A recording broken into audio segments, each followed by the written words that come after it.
Right, good morning, welcome back. Now today I'm going to do a rebuild on the clutch slave cylinder on the Goldwing.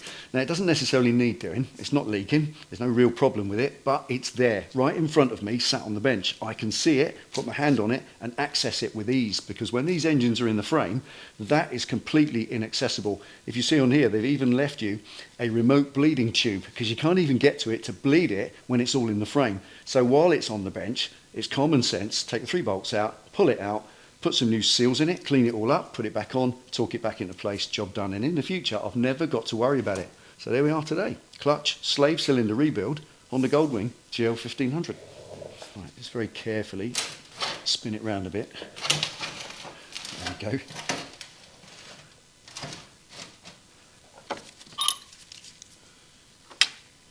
Looks like a 10mm. Right. We'll start by undoing the remote bleeding tube. We don't need that in the way.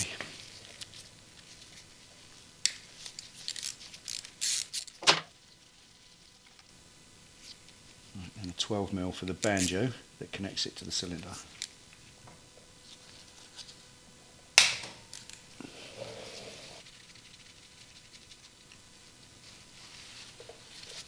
Now, if you're doing this on your bike in situ, you'll have the hose itself coming down through this clip here and connecting to the slave cylinder.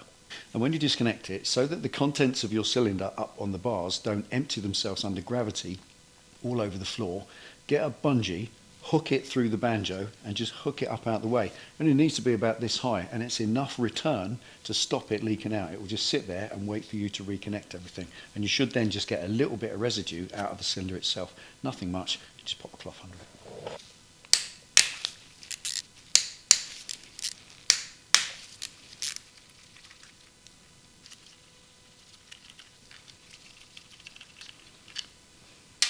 And all 3 bolts are identical, so it doesn't matter what order they go back in. Right, now with all the bolts disconnected, it should just pull out. But if it doesn't, if for some reason it's stuck or jammed in place, there's a great way to get that off the engine without levering or hammering anything. Really simple, takes a second. Quickly reconnect the feed hose and the bleed tube and nip them up. And with the 3 bolts removed, just pull the clutch lever in once and it will push the cylinder clean off the engine. Easy as that. As you can see, all they usually need is a wiggle, a gentle pressure, and they just pull out.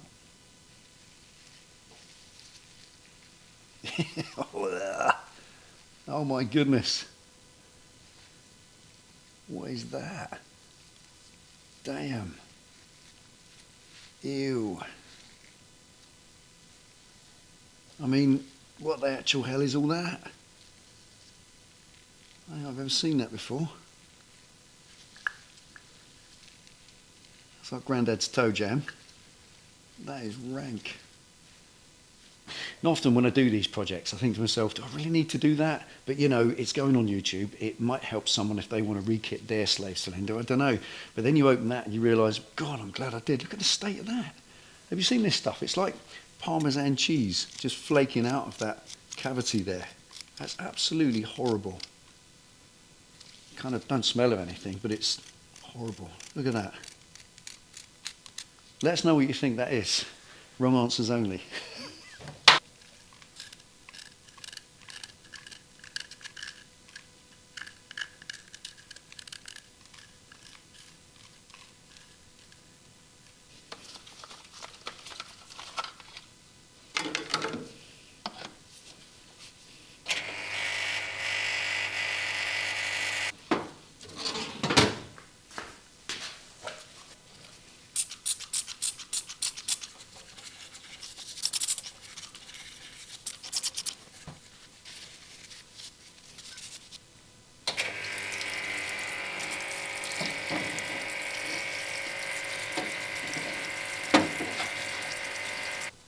Right, now that's all cleaned up and the hole it came from, goodness knows what that was.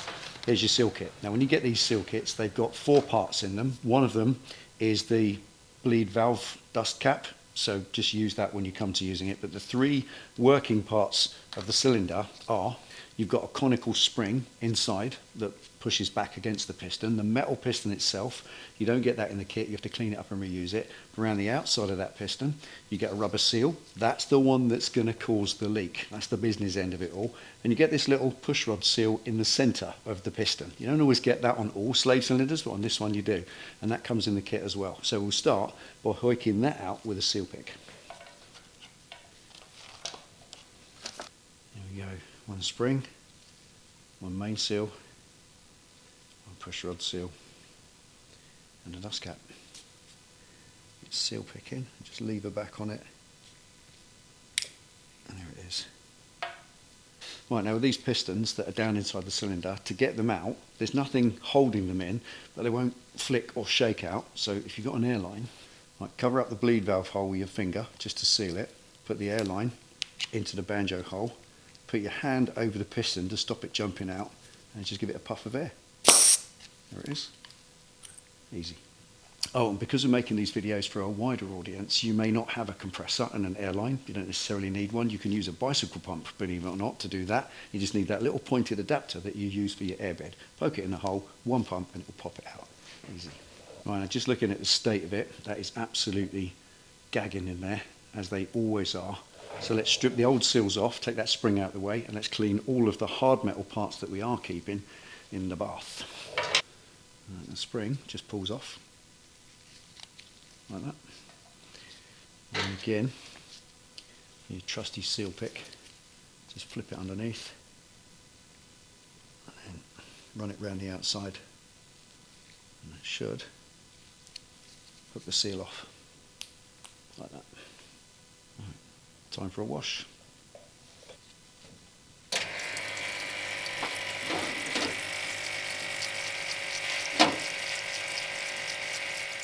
Right, with the two metal parts nice and clean that we're going to be using, with the housing you can kind of wire wheel that on the outside, get it nice and spotless if you like, and on the piston very gently you can just get all the crud and the crusty bits off that. It's very important to get it out nice, but, and it's a big but.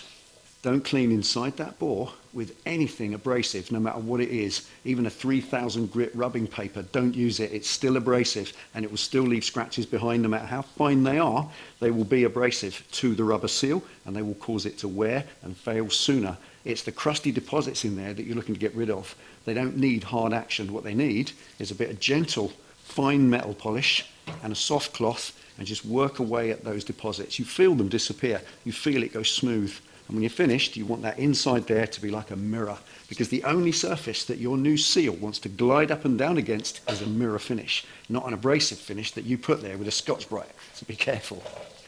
Right, to assemble this, you want the seal, take a close look. It's got an open side and a closed side.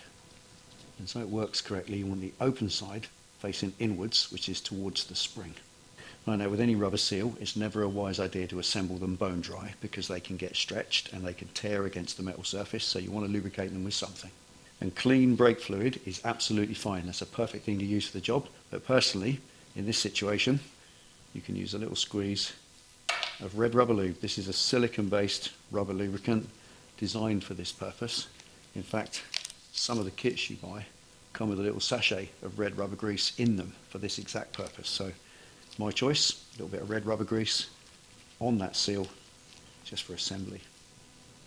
And then common sense again, open side facing inwards. Slide it round and it gently pops into place. And spin it over. New push rod seal. Just a dab. This has got a metal liner inside it like a fork seal, so it's not a squashy seal, it's hard. And you just need to drop it in the hole, and then a couple of thumbs, just push it down nice and firm, and with the rubber grease on, it will pop straight into place like that. And then the spring, it just pushes onto this little nub in the centre. Just bear down on it and it will ping into place like that. There we go. Stays put. Right, with your piston assembly ready to go, notice how the new seal, the skirt, sticks out towards the cylinder. And when you look at the cylinder, it's got a chamfer machined in there so that it slips in nicely. You shouldn't have to do, if it's lubricated, any more than a little wiggle. Just make sure that seal doesn't fold back on itself. And it's a bit tricky, there it is. And then just squeeze it down, slide in all the way down inside. There it is. And one of the ways to verify that you've got your housekeeping correct and you've cleaned that bore to a mirror shine and it's nice and gliding smooth is to just use the spring in the kit. Watch, if I push that piston in, the spring pushes it back out all by itself. And before, I had to blow that out with an air line, it was that jammed up. But there again, push the piston right down and it will come out on its own. So when you are getting that action on your finished assembled cylinder, you know you've done a good job. Now this is your clutch push rod and this is your rubber clutch push rod seal.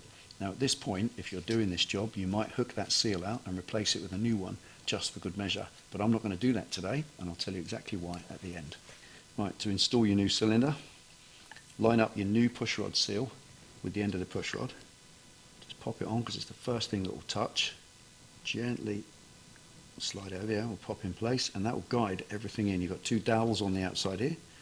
Just wiggle it in all the way home. Done.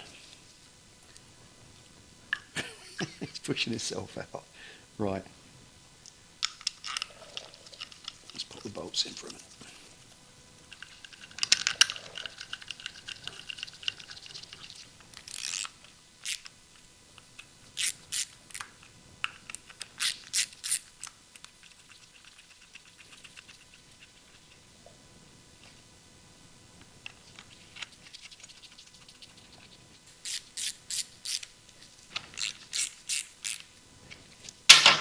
Right, two things. First of all, that is a case in point of when you're doing an old bike, doing it up, customizing it, whatever, never think because something's working, it's functioning, that you'll be able to leave it and that'll be fine and you'll carry on down through the project spending loads of money on it, get to the end, only to find out that the corrosion, the crusty deposits inside that bore would have eventually worn away at that seal.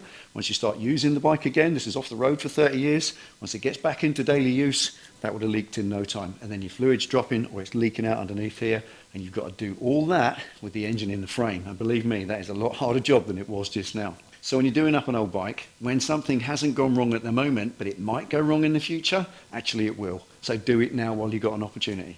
And secondly, yes, I know I didn't talk the bolts up because the cylinder's coming off again in the next video because we're going to replace the clutch friction plates because this bike was laid up for 30 years and goodness knows what condition they might be in. And again, imagine start using the bike again, engine's back in the frame, and for some reason after all those many decades of storage, the clutch friction plates just break up and start causing all sorts of problems. So it's best to just replace them while I can do it right here, just like this. Pull that cover off, replace them all there. Now it's a two-stage job because I've got to make a special tool to hold the clutch pack still while I unbolt it and also hold it still when I torque it back up after replacement. And I haven't got that tool. It's a special Honda tool. I could order one, they're lots of money, but I'm never likely to use it again. So the next video, need a tool, make a tool. I will make a special tool to hold the clutch still, and then after that we'll do a full video on replacing the clutch on the GL 1500. See you next time.